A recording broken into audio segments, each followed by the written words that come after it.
দাদা, আজান তো প্রায়ই শুনি, কিন্তু সবসময় নামাজ পড়া হয় না। এতে কি কিছু হয়?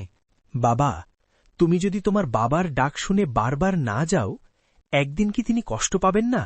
পাবেন দাদা। ঠিক তেমনি বাবা, আজান হল আল্লাহর ডাক, আর যে ডাক শুনেও সাড়া দেয় না, তার মন ধীরে ধীরে শক্ত হয়ে যায়। কিন্তু দাদা, এক ওয়াক্তে না পড়লে এত বড় ক্ষতি কি? বাবা, এক ওয়াক্ত দিয়ে শুরু হয়, তারপর নামাজ ছাড়াটা অভ্যেসে পরিণত হয়। তাহলে আজান শুনেও নামাজ না পড়লে কি হয়?